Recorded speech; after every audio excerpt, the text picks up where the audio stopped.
పరికరాలను అంతరిక్షానికి మోసుకెళ్లనుంది. దీనికి PSLV orbital experimental module అని పేరు పెట్టారు. దీనికి సంబంధించి మరిన్ని అప్డేట్స్ మా కరెస్పాండెంట్ వర్మ అందిస్తారు.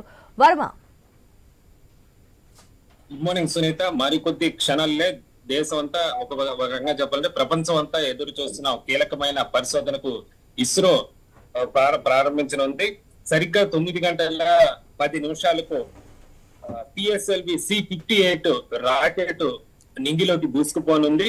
ఇది ఒక ప్రత్యేకమైన ప్రయోగంగా కూడా చెప్పుకోవచ్చు. ఎక్స్రే కిరణాల పైన అధ్యయనం చేసేందుకు ఇస్రో ఈ ప్రయోగం అయితే చేస్తుంది. ప్రపంచ వ్యాప్తంగా చూసినా కూడా ఎక్స్రే కిరణాల పైన కేవలం ఇంతవరకు ఒక్క ప్రయోగం మాత్రమే రాకెట్ ప్రయోగం జరగడం జరిగింది. రెండవది భారత్ లోనే జరగడం విశేషం. అలాగే ఇస్రో భారతదేశానికి సంబంధించి కూడా ఎక్స్రే కిరణాల అధ్యయనం కోసం చేసే ప్రయోగం ఇది మొట్టమొదటిగా చెప్పుకోవచ్చు. అలాగే పిఎస్ఎల్వి రాకెట్ కి సంబంధించి ఇది ఒక 60వ రాకెట్ గా కూడా చెప్పుకోవచ్చు. దీంట్లో 95% విజయాలు భారత్ సాధించింది. ప్రస్తుతం పిఎస్ఎల్వి 58 పిఎస్ఎల్వి ఆ శ్రేణికి సంబంధించి 60వ రాకెట్ గా కూడా చెప్పుకోవచ్చు.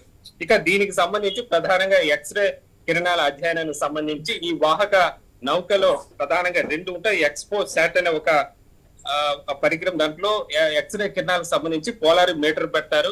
అలాగే దీనికి సంబంధించి మొత్తం 10 పేలోడ్ను ఈ రాకెట్ లో శాస్త్రవేత్తలు పంపించనున్నారు. ఇది అంతరిక్షంలో భూకక్ష నుంచి 800 కిలోమీటర్ల పరిధిలో ఈ పేలోడ్లు రాకెట్ విడుదల చేయబడుతుంది. అక్కడ నుంచి 5 ఏళ్ల పాటు దీనికి సంబంధించి ఎక్స్రే కిరణాల అధ్యయనానికి ఉపయోగపడుతుంది. ఇప్పుడు ఎక్స్రే కిరణాలకు సంబంధించి కూడా అనేక రంగాలలో కీలక భూమిక ఎక్స్రే కిరణాలు ఉపయోగిస్తూ వాటిని వినియోగిస్తున్నారని చెప్పుకోవచ్చు. ముఖ్యంగా వైద్య రంగంలోనూ, అలాగే అనేక ఆహార ఉత్పత్తులు, అలాగే పారిశ్రామిక రంగంలో అనేక చోట్ల కూడా ఎక్స్రే కిరణాల వినియోగం అయితే జరుగుతోంది.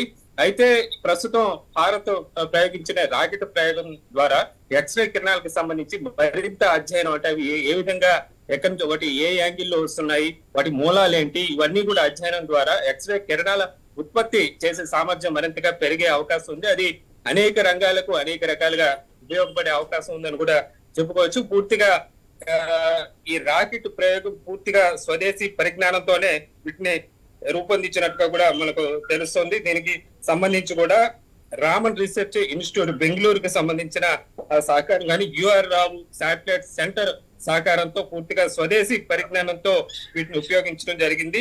ఈ XSPECT అనే ఎక్స్రే స్పెక్ట్రోస్కోపీ అనే పరికరంతో పాటు ఈ పోలారిమీటర్, ఈ 2 పరికరాలు ఈ రాకెట్ ప్రయోగంలో కీలకంగా చెప్పుకోవచ్చు. ఎక్స్రే కిరణాలకు సంబంధించి ఆ మృదువైన కిరణాలు, ఆ వేగవంతమైన సమయాన్ని కానీ, ఆ రెజల్యూషన్ కానీ మొత్తం కూడా పూర్తి స్థాయిలో వీటిని అధ్యయనం చేస్తారు. అలాగే దీంట్లో 0.15 కిలోవాట్ల మృదువైన ఎక్స్రే కిరణాల ఉద్గారాలు ఏకకాలిక, దీర్ఘకాలిక, తాత్కాలిక ఈ పర్యవేక్షణ కూడా వీటిని ఉపయోగిస్తారని కూడా చెప్తున్నారు. అలాగే సుమారు 550 బరువైన ఈ పేలోడ్లను ఈ రాకెట్ వాహక నౌక అయితే మరి కాసేపట్లోనే మరికొన్ని నిమిషాల్లోనే నింగిలోకి దూసుకుపోనుంది. ఈ ప్రయోగం విజయవంతంలో శాస్త్రవేత్తలకు ఎలాంటి సందేహాలు కూడా ఉండవు. ఎందుకంటే దాదాపు ఇప్పటి వరకు 60 ప్రయోగాలు పిఎస్ఎల్వి చేస్తే కేవలం 2 మాత్రమే విఫలమయ్యాయి. 95% పైగా విజయవంతంగా ప్రయోగాలు ఉండడంతో కూడా ఎవరికి ఎలాంటి సందేహం లేదు. ఖచ్చితంగా భారత్ అంతరిక్ష పరిశోధనలో మరో మైలురాయిగా ఈ పిఎస్ఎల్వి C58 ని చెప్పుకోవచ్చు. సునీత, ఓకే వర్మ, మళ్ళీ వస్తాము.